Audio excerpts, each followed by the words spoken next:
आइए बच्चों, ये आपकी एटम की DPP-2 है ना। इसका सॉल्यूशन देखते हैं। Question number 1, which among the following is the correct expression for the energy in nth orbit electron in H like atom as per Bohr's model. तो -RCH/Z²/n², ये भी ठीक है। वैल्यूज़ न्यूमेरिकल वैल्यू में ये -13.6 Z²/n² इलेक्ट्रॉन वोल्ट होता है, ठीक है। इसी इलेक्ट्रॉन को अगर आप जूल में लिख देंगे तो ये इतना हो जाएगा, ठीक है। 1.6 10⁻⁻19 लिख देंगे इसकी जगह पर, है ना। सॉल्व कर लेंगे तो ये आ जाएगा, मतलब ऑल दी अबव, ठीक है। क्वेश्चन नंबर 2 है आपका, विच among the following is correct expression for the energy of nth orbit electron in a hydrogen like atom.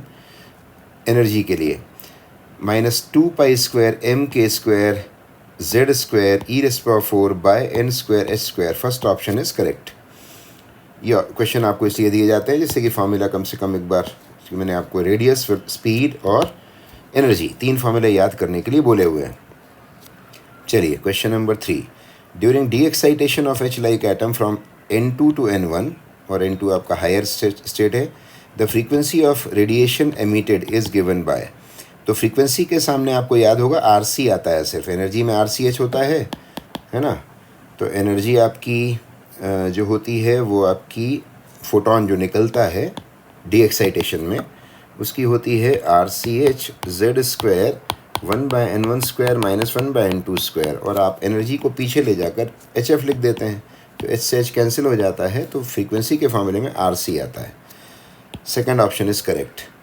Question number 4, during D excitation of hydrogen atom, सब कुछ वही है। Wave number यानी 1/λ, wave number यानी 1/λ, इसके सामने सिर्फ R आता है, बाकी वही सामान होता है 1/n1² - 1/n2², ठीक है। First option is correct. ये क्वेश्चंस आपको फॉर्मूले की प्रैक्टिस के लिए दिए जाते हैं। क्वेश्चन नंबर 5, क्वेश्चन नंबर 5 में, hydrogen atom from excited state comes to the ground state by emitting a photon of wavelength lambda, R is the Rydberg constant, principal quantum number n of excited state. यानी ground state में आया है nth energy level से अगर electron, तो photon जो आपको बाहर निकला है उसकी वेवलेंथ दी हुई है।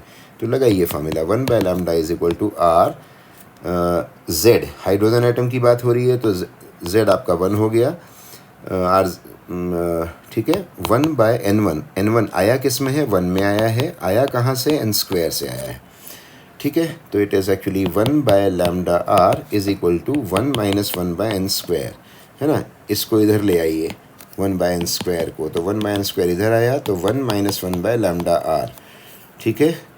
दैट इज़ λR - 1/λ R, तो ये हो गया 1/n²। तो n² उल्टा कर दीजिए, n² is equal to λR/λR -1। अब अंडर रूट ले लीजिए, n is equal to under root of λR/λR -1। Your option is first. Question number 6, hydrogen atom from excited state comes to the ground state by emitting a photon of wavelength lambda. The recoil momentum of hydrogen atom, अगर hydrogen atom से एक photon निकला D excitation के कारण, इसके अंदर electron higher से lower आया और इसके कारण एक फोटोन निकला लैम्डा का, तो इसका जो मोमेंटम होगा, मोमेंटम ऑफ फोटोन, इसी के बराबर से ये हाइड्रोजन एटम रिकॉइल करेगा।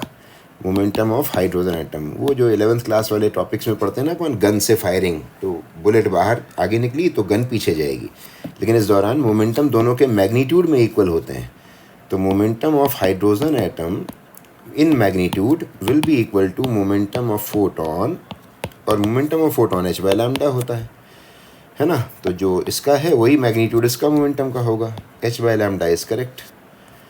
Question number 7, if symbols have usual meaning then the correct expression for Rydberg constant is, Rydberg constant की वैल्यू, और वो भी एप्सिलॉन नॉट भी खुला हुआ है, यानी k को भी आपको खोलना पड़ेगा 1/4 एप्सिलॉन नॉट में। तो आप पहले ये करिए, कोई भी एक फॉर्मूला जिसमें R भी आता हो और ये सारे सामान भी आते हों, वो Rydberg constant आपने एनर्जी, जब फोटोन एनर्जी वाला जो फॉर्मूला है वहाँ से आपने देखना शुरू किया था। तो ज़रा एनर्जी वाले फॉर्मूले को उठाइए। एनर्जी वाला फॉर्मूला होता है minus R C H Z square by N square R के टर्म्स में। और यही फॉर्मूला जब पूरे सब चीज़ सारा सामान दिखना होता है तो होता है minus 2 pi square M K square Z square E raised power 4 by N square H square. इसीलिए आपको फॉर्मूले को याद करने को मैंने बोला हुआ है एनर्जी के। Okay, Z square cancelled, N square cancelled, ये रहा आर, माइनस साइन से cancel, R is equal to हो गया 2 pi square M K square Z तो कैंसिल हो गया है, E raised to the power 4 by, यहाँ से सी एच जो है वो नीचे आ जाएगा तो सी एच क्यूब हो जाएगा। अब इसमें आप के को भी खोलना पड़ेगा आपको, तो 2 pi square m 1/4 pi epsilon naught, 4 उसका स्क्वायर करना है आपको के का, 4 पाई एप्सिलॉन नॉट 4 का square 16 pi square epsilon naught square 4 pi epsilon naught का स्क्वायर कर दिया आपने, E raised power 4 by C H cube. अब ये पाई स्क्वायर कैंसिल हो गया, 2 से ये 8 हो गया, तो ultimately M E raised to the power 4 by 8 epsilon naught square C H cube. ढूंढिए option M E 4 8 epsilon naught square C H cube, it is your second option. Question number 8 में आते हैं। क्वेश्चन नंबर 8 में first 3 energy levels of hydrogen atom आपको याद कराए गए हैं। एनर्जी लेवल्स जो है ना, पहले 3, ठीक है, ये -13.6 का लेवल होता है, ये -3.4 इलेक्ट्रॉन वोल्ट का लेवल होता है, ये -1.51 इलेक्ट्रॉन वोल्ट का होता है। इसलिए फर्स्ट ऑप्शन इज करेक्ट, ठीक है। Question number 9, first 3 excitation energies, ठीक है, फर्स्ट 3 एक्साइटेशन, ये फर्स्ट एक्साइटेशन होता है 10.2 इलेक्ट्रॉन वोल्ट का, याद होना चाहिए। सेकंड एक्साइटेशन इज दिस, ये आपका 12.09 है ना, 12.09 इलेक्ट्रॉन वोल्ट का। और ये थर्ड एक्साइटेशन यानी ये जो n इज इक्वल टू 1 से 4 में जाएगा, ये आपका थर्ड एक्साइटेशन होता है ना, ये 12.75 इलेक्ट्रॉन वोल्ट का होता है। तो ये 3 ऑप्शंस कहाँ हैं, फोर्थ ऑप्शन में, 10.2, 12.09 and 12.75 electron volt. Ionisation potential of hydrogen atom is, ionisation का मतलब होता है यहाँ पहुँचाना, है ना। तो ग्राउंड स्टेट कुछ बोला तो है नहीं, तो ग्राउंड स्टेट से ही पहुँचाएंगे। तो ग्राउंड स्टेट से यहाँ पहुँचाने के लिए आपको इतनी एनर्जी प्लस में देनी पड़ेगी, तब जाके टोटल एनर्जी 0 हो पाएगी। 13.6 इलेक्ट्रॉन वोल्ट, और इलेक्ट्रॉन के लिए 13.6 इलेक्ट्रॉन वोल्ट अगर एनर्जी बोलोगे जो देनी पड़ेगी आपको आयनाइजेशन एनर्जी, तो पोटेंशियल अगर पूछा जाए तो इसी को वोल्ट में बोल देना, 13.6 volt. First option, ionisation potential from second excited state. Second, इसी डायग्राम में देखते रहो बेटा, सेकंड एक्साइटेड स्टेट कौन सी है, ये ग्राउंड स्टेट है, ये फर्स्ट एक्साइटेड स्टेट है, और ये सेकंड एक्साइटेड है। सेकंड एक्साइटेड स्टेट में एनर्जी होती है -1.51, यानी बाइंडिंग एनर्जी या आयनाइजेशन एनर्जी यहाँ से अगर चाहिए, है ना, तो 1.51 इलेक्ट्रॉन वोल्ट हो जाएगी। तो ionisation energy from n is equal to, second excited state का मतलब है n इज इक्वल टू 3, वो हो जाएगी +1.51 electron volt. Fourth option is correct. Question number 12 है, विच among the following is correct energy level diagram for first 4 levels in hydrogen atom. इसमें आपको gap दिखाने की बात पूछी गई है। तो देखिए यहाँ पर पहले फिगर में तो ये सब बराबर गैप पे दिख रहे हैं, ये गैप आपका बराबर दिख, ऐसा नहीं होता। सेकंड ऑप्शन में यहाँ कम गैप दिख रहा है लोअर एनर्जी में लेवल्स में, और ऊपर ज़्यादा गैप दिख रहा है, ये भी नहीं होता। थर्ड ऑप्शन, ये गैप आपका ज़्यादा है ना, उसके बाद फिर गैप कम होता गया है, ये सही है। यहाँ पर ये देखिए, यहाँ पर गैप कम है, यहाँ कम है, बीच में ज़्यादा है, ये भी नहीं होता। थर्ड ऑप्शन करेक्ट है। एनर्जी लेवल्स ऐसे होते हैं, है ना, ऐसे ऊपर जैसे ऐसे जाते जाओगे एनर्जी लेवल्स पास आते जाएंगे। सो क्वेश्चन नंबर 13 में आते हैं। Energy E of hydrogen atom with principal quantum number n is given by this, the energy of a photon ejected when electron jumps from n is equal to 3 to 2।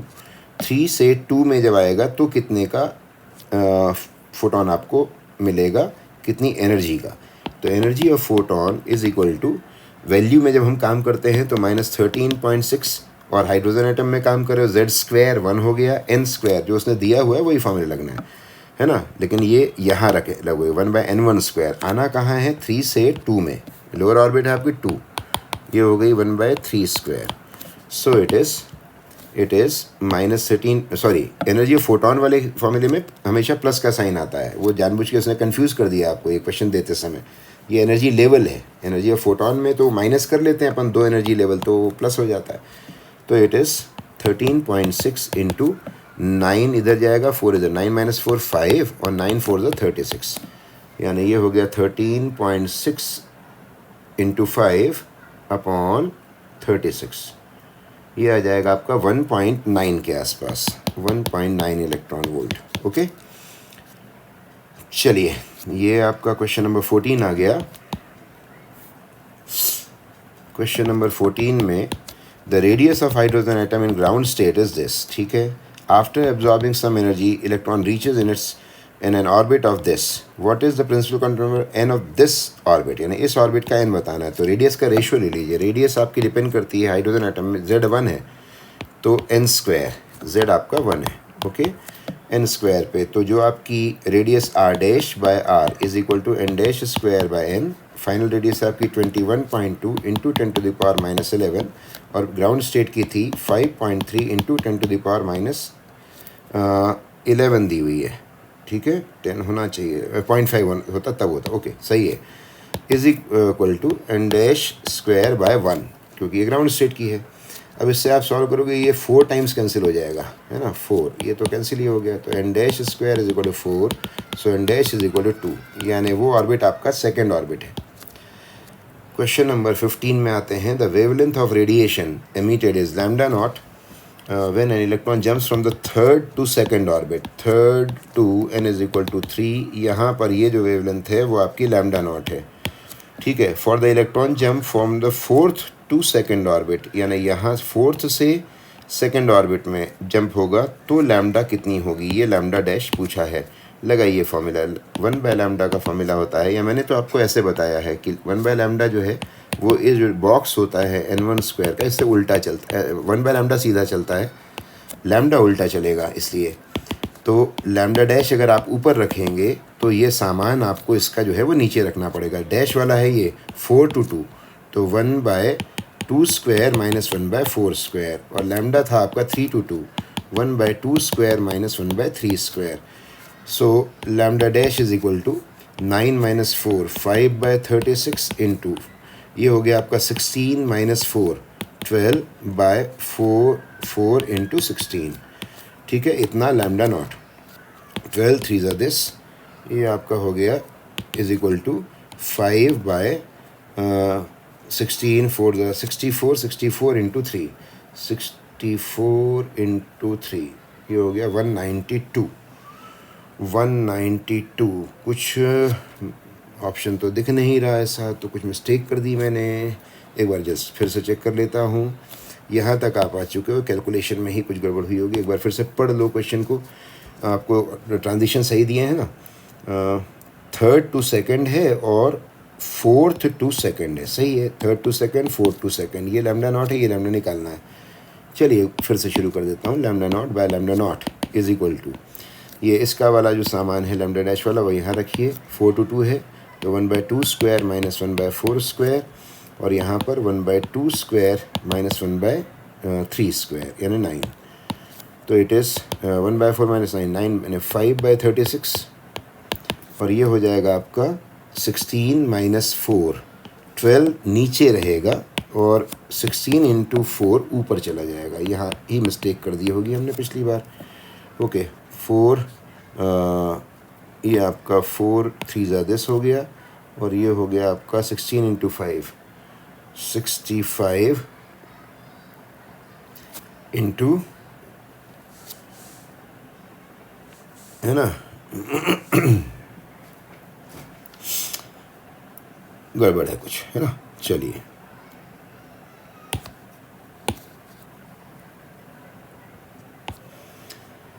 Question number आपका question number 15, आपको बोला गया है, फिर से ये देख रहा हूँ मैं ध्यान से, थर्ड टू सेकंड में आपको लैम्डा नॉट निकलता है और फोर्थ टू सेकंड आपको पूछा गया है, यानी थर्ड टू यानी इज इक्वल टू 1 2 3 4, थर्ड से सेकंड में ये आपको लैम्डा नॉट का फोटोन है, फोर्थ से सेकंड वाला पूछा गया है लैम्डा डैश, ठीक है। लैम्डा जो होता है वो 1/n1 square minus 1/n2 square के बॉक्स के उल्टा चलता है, क्योंकि एक्चुअली 1/लैम्डा के फॉर्मूले में आता है सामने ऊपर 1/n1 square minus 1/n2 square. तो लैम्डा इस बॉक्स से उल्टा चलता है। तो लैम्डा डैश अगर मैं ऊपर रखूँगा तो lambda dash by lambda naught is equal to, इसका सामान मेरे को नीचे रखना पड़ेगा लैम्डा डैश वाला, और वो है 4 to 2। तो 1/2 स्क्वायर यानी 4 माइनस 1/4 स्क्वायर यानी 16, और ऊपर हो जाएगा 1/2 स्क्वायर, 3 to 2 है वो, 4 माइनस 1/9। चलिए ये हो गया आपका 9 माइनस 4, 5/36, और ये हो गया आपका 1/4 कॉमन ले लेंगे तो 1 माइनस 1/4 हो जाएगा यानी 3/4 हो जाएगा। ये हो गया 5/36 इंटू 16/3, है ना, ये हो गया, दैट इज़ 4 4 ज़ा 16, 4 9 ज़ा दिस 20/21। ये होगा आपका lambda dash is equal to 20/21 into lambda naught. Okay, चलिए क्वेश्चन नंबर 16 में आते हैं। क्वेश्चन नंबर 16 में आते हैं। If an electron in a hydrogen atom jumps from 3 to 2, frequency of emitted radiation is, ये ऑप्शन आर के टर्म्स में है। ओके, तो फ्रीक्वेंसी पूछ रहा है, फ्रीक्वेंसी के फॉर्मूले में आर सी आता है सामने, अब तक तो याद हो गया आपको होगा। z आपका 1 लेना है आपको, और n1 आपका 2 है 2 स्क्वायर, और n2 आपका 3 स्क्वायर है।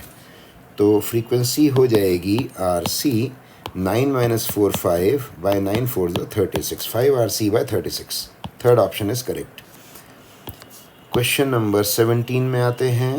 तो 17th क्वेश्चन जो है, the energy levels of a certain atom for first second third levels are this. कोई एटम है जिसमें आपका फर्स्ट लेवल ई का है, उसके बाद में 4e/3 का है, और उसके बाद में 2e का है। ठीक है, ये 3 लेवल्स हैं, first second third levels. Okay, a photon of wavelength lambda is emitted from 3 to 1, 3 से 1 में, यानी इस दौरान आपको लैम्डा का फोटोन देता है। ओके, अब 2 से 1 में क्या देगा, यानी ये वाला लैम्डा डैश आपको चाहिए। ठीक है, तो इस बार आपको बेसिक्स वाले फॉर्मूले, वो एन वाला फॉर्मूला नहीं लगाना, क्योंकि एनर्जी ऑलरेडी आपको दी हुई है ना। तो आप यहाँ पर क्या करेंगे, ये वाला जो फोटोन है ये वाला, इसके लिए काम करते हैं। तो hc/लैम्डा is equal to 2e minus E, क्योंकि ये जो जिस दो एनर्जी लेवल का डिफरेंस यहाँ पर है वो फोटोन की एनर्जी के बराबर होगा। 2e माइनस ई मतलब 2e माइनस ई का मतलब हुआ e इज इक्वल टू hc/लैम्डा। ये आपका इक्वेशन नंबर 1 हो गया। अब ये वाला फोटोन पे काम करते हैं, यानी ये वाले पे। तो ये वाले पे काम करेंगे आप, तो इसको क्या बोलेंगे, 4e/3 से आया है e में, तो जो डिफरेंस हुआ एनर्जी का वो ये हुआ, और it should be equal to hc/लैम्डा डैश, है ना। ये हो गया आपका e/3 इज इक्वल टू hc/लैम्डा डैश। अब वहाँ से e की वैल्यू प्लेस कर दो इसमें, तो e की वैल्यू प्लेस कर दोगे तो hc/लैम्डा इज इक्वल टू hc/लैम्डा डैश, तो hc cancel, lambda dash is equal to 3 lambda. ये आपका आंसर हो जाएगा। ठीक है, क्वेश्चन नंबर 18 में the figure indicates the energy level diagrams of an atom and the origin of 6 spectral lines in emission, है ना। ये सब ऊपर से नीचे वाले एरोज हैं, है ना, ऊपर से नीचे वाले सब एमिशन है, सब फोटोन बाहर रिलीज कर रहे हैं। Which of the spectral lines will also occur in the absorption spectrum, यानी अगर इसी एटम का हम एब्जॉर्प्शन वाला, यानी कौन जो वेवलेंथ जब ये एब्जॉर्ब करता है वो वाला फोटो बनाए, तो इसमें से 6 में से कौन सी वेवलेंस एब्जॉर्प्शन में भी मिल सकती हैं। तो आपको मालूम होना चाहिए कि एब्जॉर्प्शन हमेशा ग्राउंड स्टेट से होता है, यहाँ से। तो यहाँ तक जो आई हैं इन वाले लाइन, ये वाले लाइन में ऐसा एरो भी लग सकता है, कोई दिक्कत वाली बात नहीं, ये एब्जॉर्प्शन को शो करेगा। एब्जॉर्प्शन हमेशा ग्राउंड स्टेट से होता है, एक्साइटेड स्टेट से नहीं, है ना। तो इन वाले जो एरोज हैं इनको अपन ऐसा नहीं कर सकते कि मतलब यहाँ से एब्जॉर्ब कर लिया, यहाँ से एब्जॉर्ब कर लिया, ये नहीं हो सकता। एब्जॉर्प्शन हमेशा ग्राउंड स्टेट से होता है। तो ये जो 3 हैं ये आपको मिल सकते हैं एब्जॉर्प्शन स्पेक्ट्रम में भी। तो ये कौन से थे, 1 2 3, तो 1 2 3 आपको एब्जॉर्प्शन स्पेक्ट्रम में भी मिल सकते हैं।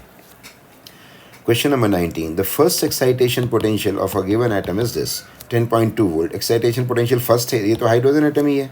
Then ionisation potential will be 13.6 volt, क्योंकि ये डाटा तो याद है आपको, हाइड्रोजन में ही होता है फर्स्ट एक्साइटेशन आपका 10.2 वोल्ट पे। Question number 20, a photon of energy 12.1 electron volt is completely absorb by a hydrogen atom initially in the ground state. Okay, 12.1 का फोटोन अगर एब्जॉर्ब किया है तो आपको मालूम है 12.09 जिसको अपन रफली 12.1 ले लेते हैं, ये सेकेंड एक्साइटेशन एनर्जी है। यानी ये अगर इतना एब्जॉर्ब हुआ है तो इलेक्ट्रॉन यहाँ से यहाँ जा चुका होगा। कहाँ? n इज इक्वल टू 3 में। Quantum state of excited state is अब ये जो एक्साइटेड स्टेट है इसका क्वांटम नंबर चाहिए आपको, तो it is n is equal to 3। Question number 21, the ratio of frequencies of long wavelength limits of Lyman and Balmer. Long wavelength यानी Lyman में longest wavelength, lambda longest in Lyman और lambda longest in Balmer, है ना। बामर longest wavelength का जो है आपका ratio वो चाहिए इसको। लैम्डा हमेशा वो बॉक्स जो होता है उससे उल्टा चलता है, तो लाइमन वाला डिपार्टमेंट यहाँ रखिए। लाइमन के लिए हमेशा n1 1 होता है और n2 लॉन्गेस्ट। लॉन्गेस्ट का मतलब होता है लैम्डा अगर लॉन्गेस्ट है तो एनर्जी सबसे कम, और एनर्जी सबसे कम का मतलब होता है सबसे पड़ोस वाला ट्रांजिशन, ये सबसे छोटी लाइन होती है वर्टिकल, 2²। बामर वाला काम यहाँ ऊपर न्यूमरेटर में रखिए। बामर में n1 आपका 2 हो जाता है और n2 आपका पड़ोस वाला जो होगा वो 3 होगा, क्योंकि यहाँ पे भी सबसे बड़ी वेवलेंथ चाहिए आपको, यानी एनर्जी सबसे कम वाला चाहिए। ठीक है, दिस इज इक्वल टू ये रेशो आ जाएगा 9 - 4, 5/36 ये हो गया, और 1 - 1/4, 3/4 ये हो गया, है ना, 3 4, तो इट इज़ 4 9 5/27।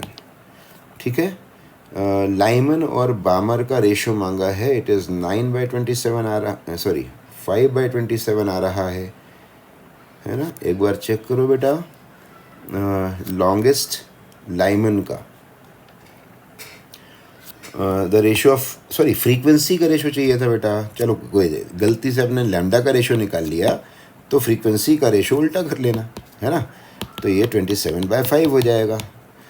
बेटा मैं स्पीड में सॉल्व करता हूँ, इसी कई बार मैं देख नहीं पाता हूँ ये जल्दी, है ना। तो आप फ्रीक्वेंसी का फॉर्मूला लगाना, फ्रीक्वेंसी में सामने आएगा ये बॉक्स आप। ओके, 27:5। चलिए क्वेश्चन नंबर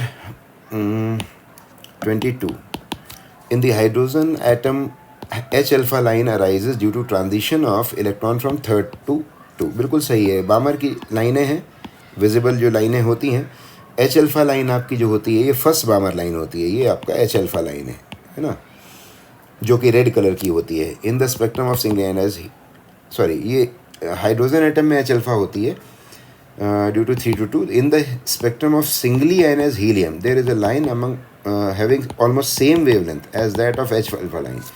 यही वेवलेंथ हीलियम में मिल रही है आपको, तो उसमें ट्रांजिशन कहाँ से कहाँ हुआ होगा। आइए तो हाइड्रोजन एटम की मैं बात करता हूँ। हाइड्रोजन एटम में 1/λ के सामने R, Z की जगह 1, और यहाँ आया 1/2² - 1/3²। ठीक है, अब अगर आपकी यही वेवलेंथ आपकी हीलियम प्लस में मिल रही है सेम 1/λ, उसमें तो यहाँ पर 2 का स्क्वायर आ जाएगा, Z का स्क्वायर 4 आएगा कि नहीं।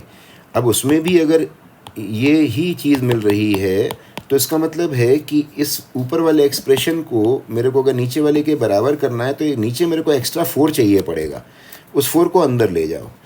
तो एक्चुअली ये हो जाएगा हीलियम में, यानी R × 4, और ये 4 को अंदर ले जाओगे तो ये 2² 4 × 4 16 यानी 4 का स्क्वायर हो जाएगा, और ये 4 × 9 36 यानी 6 का स्क्वायर हो जाएगा। तो अब समझ में आ गया कि हीलियम में जिसका Z आपका 2 होता है उसमें 6 to 4 में जो ट्रांजिशन होगा उस दौरान भी वही वेवलेंथ मिल जाएगी।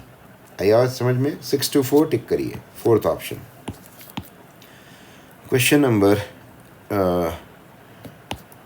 6 to 4, क्वेश्चन नंबर 23 आ गया आपका, है ना, ये वाला, है ना। द फ्रीक्वेंसी, अब ध्यान से फ्रीक्वेंसी चाहिए। The first line of Balmer series in hydrogen atom is μ0 hertz. The frequency nu of the line emitted by single ionized helium will be frequency of the first line of Balmer in hydrogen atom इतना है, तो frequency nu of the line emitted by singly ionized helium will be। अच्छा, इसका बोला नहीं है कि helium में कौन सा ट्रांजिशन, लेकिन अंडरस्टूड है कि वही ट्रांजिशन वो बोल रहा है। फर्स्ट लाइन ऑफ बामर का मतलब हाइड्रोजन एटम में ये होता है ना, 3 to 2, यही ट्रांजिशन आपको हीलियम में कराना है। तो हीलियम में अगर हम काम कराएंगे तो 1/λ इज इक्वल टू, फ्रीक्वेंसी का काम करना है बेटा, ये वो गलती हो जाती है ना, फ्रीक्वेंसी। तो frequency is equal to, frequency के फॉर्मूले में RC आता है, Z² आ जाएगा हीलियम का 2², और अंदर आ जाएगा 1/2² माइनस 1/3²। अब इसमें से ये जो सामान है, कितना सामान, ये वाला, ये जो सामान है ये हाइड्रोजन में भी आया होगा, ये Z बस नहीं आएगा 2 का स्क्वायर। समझ आई बात? तो इसकी जगह मैं ये ब्लू बॉक्स जो मैंने बना दिया, इसकी जगह मैं वो लिख देता हूँ, न्यू नॉट। आपको पता है बेटा मैं न्यू को पसंद नहीं करता हूँ, एफ लिखा करता हूँ। तो वो जो न्यू बोला उसने फ्रीक्वेंसी को, मैं एफ लिख के काम कर रहा हूँ। तो ये 2² एक्स्ट्रा हो गया 4F0। आपका आंसर होगा सेकंड ऑप्शन। क्वेश्चन नंबर 24 में आए, the difference in the frequencies of series limit of Lyman and Balmer series is equal to the frequency of the first line of, अच्छा, frequency of series limit of Lyman और frequency of series limit of Balmer, इसका difference मांग रहा है वो। ये किसके बराबर होगा, आइए करते हैं। तो दिस इज फ्रीक्वेंसी के फॉर्मूले में RC आएगा, हाइड्रोजन एटम की बात हो रही है, Z इज इक्वल टू 1 ले लिया हमने, है ना। सीरीज़ लिमिट होती है लाइमन में, पहली बात तो N1 1, और सीरीज़ लिमिट के लिए इन्फिनिटी होता है माइनस। अब इसके लिए RC, और बामर के लिए ये आपका N1 जो है 2² यानी 4 होता है, और सीरीज़ लिमिट के लिए N2 आपका इन्फिनिटी ही होता है, दैट इज़ RC ब्रैकेट। आप ये RC कॉमन ले लेंगे तो ये हो जाएगा 1, ये तो 0 हो गया, 1/∞, 1/∞, 1 माइनस 1/4, दैट इज़ RC 1, इसको अपन ऐसे लिख सकते हैं 1/1² माइनस 1/2²। तो समझ में आया, ये फ्रीक्वेंसी जो आ रही है, अब ये जो डिफरेंस आ रहा है ये 2 से 1 के ट्रांजिशन के समय का है, और 2 से 1 का ट्रांजिशन जो होता है 2 से 1, ये लाइमन की फर्स्ट लाइन होती है ना। तो फर्स्ट लाइन है किसकी, ये लाइमन सीरीज़ की। ओके, क्वेश्चन नंबर 25 है, the hydrogen atom can give spectral lines in the series Lyman-Balmer partition. Which of the following statement is correct? Lyman series in the infrared region, गलत। Balmer is invisible, सही है। Partly इसलिए बोला है क्योंकि एक wavelength इसमें ऐसी होती है जो इन्फिनिटी से जो सीरीज लिमिट लाइन होती है वो उसकी 3.4 इलेक्ट्रॉन वोल्ट होती है, और जो कि वायलेट कलर की एनर्जी जो होती है, वायलेट कलर की, वो आपकी 3.1 होती है, उससे थोड़ा ज़्यादा हो जाती है। तो एक आधी वेवलेंथ ऐसी हैं जो विजिबल लाइट से इसमें ज़्यादा हो ऊपर निकल जाती हैं, यानी वो अल्ट्रा वायलेट हो जाती हैं, इसे पार्टली लिखा हुआ है, उससे आप चकराने कंफ्यूज मत हो जाना, है ना। चलिए ये सही है। चलिए क्वेश्चन नंबर 26 में आए। 26 में, out of the following which one is not a possible energy for a photon to be emitted from hydrogen atom according to Bohr's atomic model. तो कौन सा फोटोन का एमिशन पॉसिबल नहीं है, आपको कुछ रिजल्ट्स याद कराए गए हैं बेटा, ज़रा उनको दोहराइए। तो ये फोटोन कौन सा है, बोलो कितनी एनर्जी का है, n इज इक्वल टू 1 में आ रहा है, ये आपका 10.2 इलेक्ट्रॉन वोल्ट का है, तो ये तो एमिट हो जाएगा। ये वाला बताइए कितने का है, ये है 12.09 इलेक्ट्रॉन वोल्ट का। ये वाला बताइए कितने का है, ये है आपका 12.75 इलेक्ट्रॉन वोल्ट का। ठीक है, इन्फिनिटी से अगर आएगा तो कितने का फोटोन होगा, 13.6 इलेक्ट्रॉन वोल्ट का। तो ये आपका एमिशन हो जाएगा। ठीक है, अब इसमें क्या है, ये दो वैल्यूज़ छोटी हैं, ये वाली और ये वाली, तो ये ऊपर कहीं मिल सकती हैं, लेकिन ये नहीं मिलेगा। 11.1 जो बड़ा नंबर है वो तो आप सामने देख चुके हो, ये तो अल्ट्रा वायलेट फोटोन है, और अल्ट्रा वायलेट फोटोन जो होता है वो मतलब ये जो आपका यहाँ पर जो ट्रांजिशन हुआ है ये 10.2 है, और इसके बाद सीधे 12.09 है, बीच में मिसिंग है ना। 11.1 तो हो ही नहीं सकता, क्योंकि 10.2 के बाद सीधे 12.09 आएगा, तो ये वाला जो नंबर है ये नहीं हो सकता। ठीक है, क्वेश्चन नंबर 27 में आए, the ground state energy of hydrogen atom is 13.6 electron volt. The energy needed to ionise hydrogen atom from its second excited state. Ground state, first excited state, second excited state, और ये standard value है 13.6 electron volt. यहाँ से ionise करना हो तो तो आपसे पूछा जा रहा है कि आयनाइज करना है आपको सेकंड यहाँ से करना है, तो आपको मालूम है ये -13.6 इलेक्ट्रॉन वोल्ट होती है और ये वाला -3.4 होता है और ये -1.51। तो आपको ये मांग रहा है इसकी वाली बाइंडिंग एनर्जी, तो ये होती है 1.51 इलेक्ट्रॉन, उसी को प्लस में बोलना पड़ेगा, फर्स्ट ऑप्शन। ठीक है, क्वेश्चन नंबर 28 में आए। Hydrogen atoms are excited from ground state to the state of principal quantum number 4। Ground state से आपने n इज इक्वल टू 4 तक एक्साइट कर दिया, then number of spectral lines observe will be, अच्छा excite कर दिया है तो वो डी एक्साइटेशन होना है उनका, तो जब ऊपर से वो डी एक्साइट होंगे तो अलग अलग तरीक़ों से आएंगे वो इलेक्ट्रॉन्स, है ना, तो उसमें आपको कितने स्पेक्ट्रल लाइन्स मिलेंगी वो आपको फॉर्मूला बताया है, n(n-1/2). कहाँ से आ रहे हैं, कहाँ से डी एक्साइटेशन हो रहा है, 4 से, 4-1/2 दैट इज़ 6। ठीक है, question number 29. If an electron in n is equal to 3 orbit of hydrogen atom jumps down to n is equal to 2, n is equal to 3 से n is equal to 2 में electron आता है, the amount of energy release and the wavelength ये कितनी होगी, तो ये आपको याद है -1.51 होती है, ये -3.4 होती है, तो एनर्जी जो रिलीज़ होगी इस फोटोन की ये होगी हायर, मतलब -1.51 -3.4, तो एक्चुअली ये उल्टा घूम जाता है, तो ये -3.4, तो ये माइनस प्लस हो जाए 3.4 -1.51, ये आपका 3.40 माइनस 3.40 मान लिया करो इसको, 3.40 माइनस 1.51 इज इक्वल टू कितना होगा, 1.89, कितना होगा 1.89 इलेक्ट्रॉन वोल्ट। ठीक है, और ये पहचान में आना चाहिए 1.89, रेड कलर बामर की ये फर्स्ट लाइन है ना, रेड कलर की होती है। ओके, इसी की अब आपको वेवलेंथ चाहिए, तो वेवलेंथ निकालने के लिए अब आप एक काम करिए, वो n1 n2 वाला बॉक्स मत खोलिए, आप सीधे इसकी एनर्जी निकालने चले जाइए, सॉरी वेवलेंथ निकालने चले जाइए, किससे, वो फोटोन वाले शॉर्टकट फॉर्मूले से। कौन सा, लैम्डा एंगस्ट्रॉम अगर चाहिए आपको तो 12400 के नीचे एनर्जी रख दीजिए 1.89।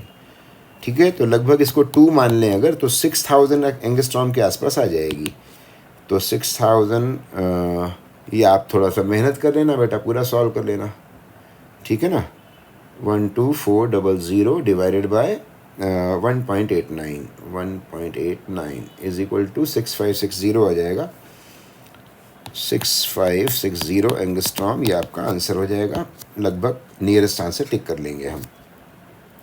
क्वेश्चन नंबर 30, क्वेश्चन नंबर 30 में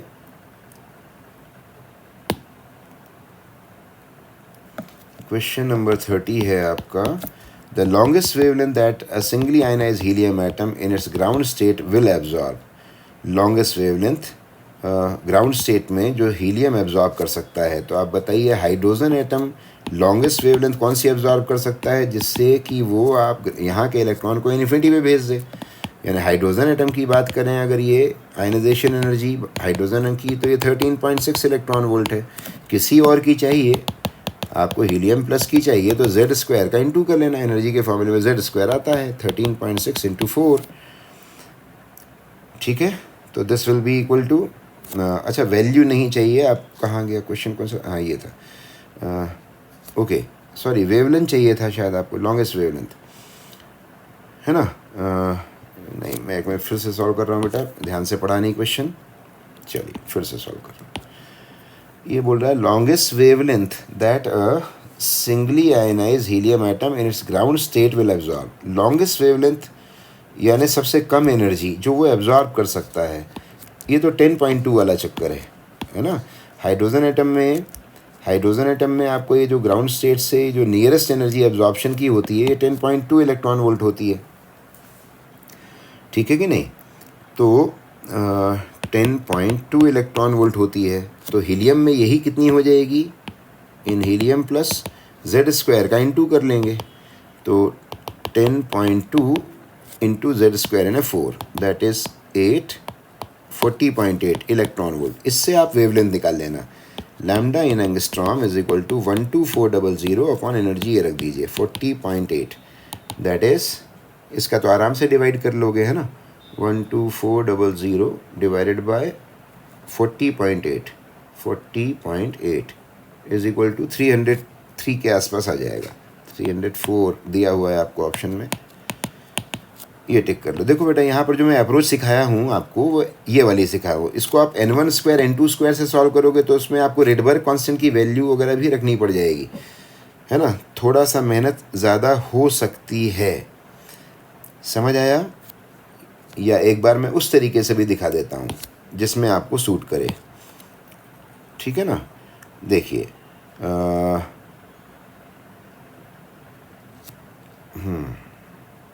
रेडबर्ग कांस्टेंट की वैल्यू आपको यूज़ करनी पड़ जाएगी, इसलिए यही तरीका बेहतर है ना। चलिए क्वेश्चन नंबर 31 है, for ionising N excited hydrogen atom, the excited hydrogen atom को आयनाइज करना है, ठीक है। तो एक्साइटेड, इसका मतलब ये हुआ आयनाइज करना है, n is equal to infinity, लेकिन ग्राउंड स्टेट से नहीं। ऑलरेडी वो हाइड्रोजन एटम एक्साइटेड है, तो हो सकता है वो यहाँ हो, यहाँ हो, यहाँ हो, कहीं भी हो, है ना। तो कहीं भी किसी भी एक्साइटेड स्टेट में है वो, हो सकता है वो, वहाँ से उसको आयनाइज करना है, यानी वो एनर्जी ये हो सकती है, ये हो सकती है, ये हो सकती है, वगैरह वगैरह। ये सबसे ज़्यादा एनर्जी है, यानी सबसे कोई भी अगर ये होगा तो इन सारे एनर्जीज़ में से ये सबसे ज़्यादा है। तो मैं इसको बता देता हूँ, ये आपकी 3.4 इलेक्ट्रॉन वोल्ट है, n इज इक्वल टू 2 से इन्फिनिटी में भेजना, ठीक है। तो 3.4 इलेक्ट्रॉन वोल्ट सबसे ज़्यादा लगेगी, बाकी अगर किसी और दूसरी स्टेट में रहा होगा यहाँ तो एनर्जी कम लगेगी। तो आपका आंसर बोल दीजिए लेस और equal to 3.4 electron volt, fourth option. Question number 32 है, if in doubly ionise lithium atom, lithium plus plus की बात हो रही है, इसका Z होता है 3, ठीक है। Is a hydrogen like with atomic number 3, the wavelength of radiation required to excite the electron in lithium plus plus from first to third Bohr orbit, first to third Bohr orbit, है ना। Wavelength आपको चाहिए और फिर कितनी spectral series मिलेंगी वहाँ से डी एक्साइट होने पे। तो वेवलेंथ निकालने के लिए आप एनर्जी के रास्ते से चलिए, वही ज़्यादा अच्छा रहता है, क्योंकि तो रेडबर्ग कांस्टेंट का यूज़ करना पड़ेगा।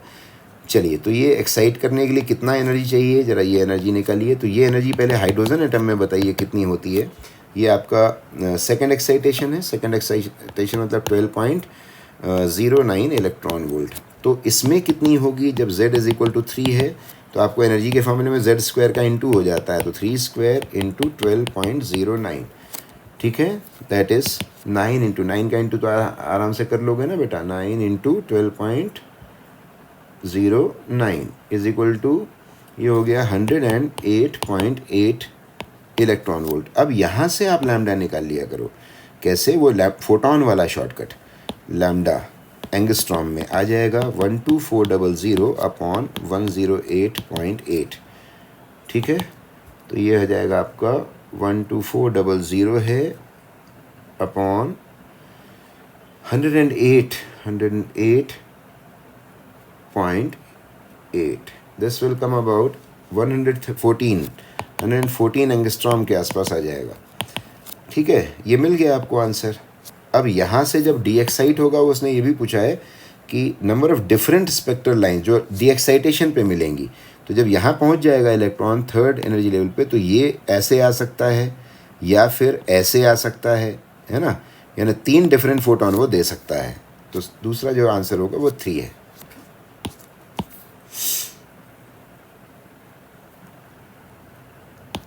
Question number 33, the ratio of the areas within the electron orbit of the first excited state to the ground state. First excited state का मतलब है आपको एरिया चाहिए n इज इक्वल टू 2 वाले orbit का, और उसका रेशो चाहिए ग्राउंड स्टेट से। ग्राउंड स्टेट है ना, n is equal to 1, area का रेशो। तो एरिया होता है पाई आर स्क्वायर, तो पाई तो कांस्टेंट है, रेडियस, अब रेडियस में होता है n स्क्वायर बाय z तो आपका 1 हो गया, हाइड्रोजन एटम की बात हो रही है, बस n का स्क्वायर कर लो आप, यहाँ 2 का स्क्वायर हो गया और यहाँ 1 का स्क्वायर हो गया, 4 n आपका किसके लिए पूछ रहा है, लेकिन हाइड्रोजन एटम में ना, तो आर आपका एन स्क्वायर होता है, यहाँ आर का स्क्वायर है बेटा, तो इसका भी स्क्वायर करना पड़ जाएगा ना। फिर से लिख देता हूँ बेटा, देखिए ये आर एरिया में आर स्क्वायर आएगा, है ना, तो R2 square by R1 square. ना आर के अंदर एन स्क्वायर होता है, तो N2 स्क्वायर, है ना, N2 बाय N1 का स्क्वायर और उसकी पावर 4 हो जाएगी। तो N2 आपका 2 है, 2 बाय 1 की पावर 4, दैट इज 16:1। चलिए अगला क्वेश्चन है, 34। If the series limit wavelength of Lyman for hydrogen atom is 912, series limit यानी 1/912 एंगस्ट्रॉम, ये आपको जो दिया जा रहा है वो ये दिया जा रहा है R हाइड्रोजन के लिए Z1 और सीरीज लिमिट के लिए N1 1 होता है और ये इन्फिनिटी होता है, ये एंगस्ट्रॉम में है, दैट्स ऑल। तो इस तरीके से R की वैल्यू आपको ऐसे करके दे दी गई है ना, R की वैल्यू आ गई आपके पास 1/912 एंगस्ट्रॉम। ठीक है, चलिए आगे बढ़ते हैं। Then the series limit line of Balmer series will be, अब बामर सीरीज वाली लैम्डा आपको निकालनी है, तो उसमें क्या आएगा, आर बामर के नाम से यहाँ नीचे 2 स्क्वायर आ जाएगा और यहाँ इन्फिनिटी आ जाएगा। तो यहाँ पर lambda dash is equal to हो जाएगा आर बाय लैम्डा डैश यानी 4/r, और आर की जगह आप वो एंगस्ट्रॉम वाली वैल्यू रख दीजिए, 4/1/912 एंगस्ट्रॉम, दैट इज ये हो जाएगा 912 into 4 angstrom. Third option is correct. Question number 35 है excitation energy of hydrogen like ion in the first excitation state is 40.8। First excited state का मतलब है ये, है ना, ग्राउंड स्टेट से n इज इक्वल टू 2 में भेजना, ये आपको 40.8 दिया है किसी एटम में। Energy needed to remove an electron from the ion in ground state, यानी आयनाइजेशन एनर्जी मांग रहा है वो, ग्राउंड स्टेट से इलेक्ट्रॉन को भगा देने के लिए आयनाइजेशन एनर्जी मांग रहा है। आप यहाँ से Z पता कर लाइए, कैसे पता चलेगा बेटा, ये वाला जो चीज़ है ना, ये वाली जो चीज़ है, ये वाली चीज़ हाइड्रोजन में होती है 10.2, उसमें फिर Z स्क्वायर का इंटू हुआ होगा तब ये बना होगा 40.8। यहाँ से Z निकाल लाइए, ये आपका Z स्क्वायर के सामने ये 4 आ जाएगा, यानी Z इज इक्वल टू 2 आ जाएगा। अब इस Z को लेके आयनाइजेशन एनर्जी का पता कर लीजिए। आयनाइजेशन एनर्जी हाइड्रोजन में होती है 13.6, लेकिन किसी और में कितनी होगी, Z स्क्वायर का इंटू इसमें भी कर दीजिए, तो Z2 है, 2 का square 4 into 13.6 electron volt, that is 54.4 electron volt. Fourth option is correct. ठीक है, अगला क्वेश्चन है आपका question number 36। Of the following transitions in hydrogen atom the one which gives emission line of minimum frequency F minimum, यानी minimum energy का photon चाहिए आपको। Minimum energy का मतलब वर्टिकल लाइन आपकी सबसे छोटी होनी चाहिए, सबसे छोटी ढूंढिए कौन सी लाइन है।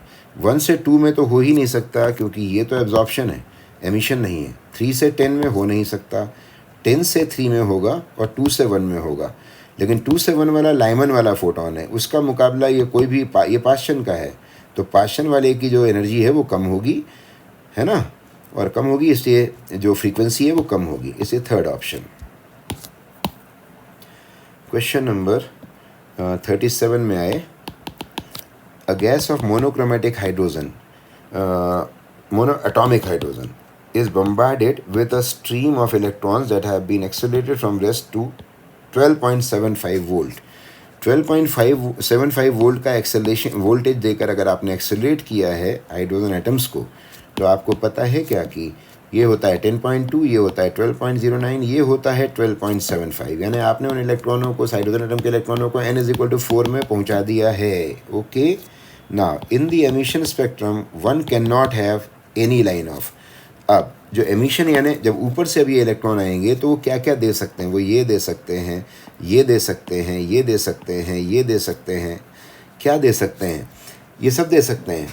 और ये है 4 से नीचे आने वाला कोई भी फोटोन या ट्रांजिशन।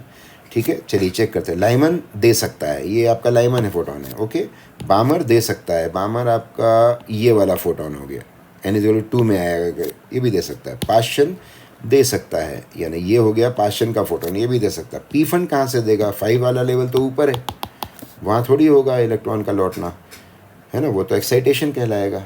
आंसर होगा 4। क्वेश्चन नंबर 38 में आए।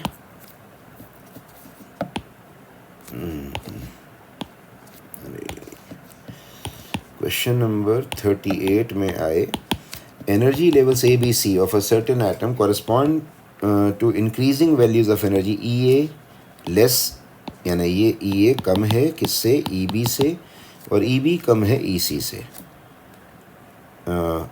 मैं उल्टा बना दिया है ना, कम यानी ऊपर की ओर बना। EA सॉरी सही तो है, EA lower energy, EA is less than EB and then EB is less than EC, सही है। EC आपका highest energy level. Lambda 1, lambda 2, lambda 3 are the radiation C to B, C से B में, ये lambda 1 है, ठीक है, B to A ये लैम्डा 2 है, और C to A respectively lambda 3 है इस ट्रांजिशन में। तो इनमें रिलेशन क्या होगा? तो आपको मालूम है कि ये जो ये वाला फोटोन है C बाय लैम्डा 3, इसकी एनर्जी इन दोनों के समेशन के बराबर होनी चाहिए, है ना। तो 1 by lambda 3 is equal to 1 by lambda 1 plus 1 by lambda 2 means lambda 3 is equal to lambda 1 lambda 2 upon lambda 1 plus lambda 2। Second option is correct. Okay.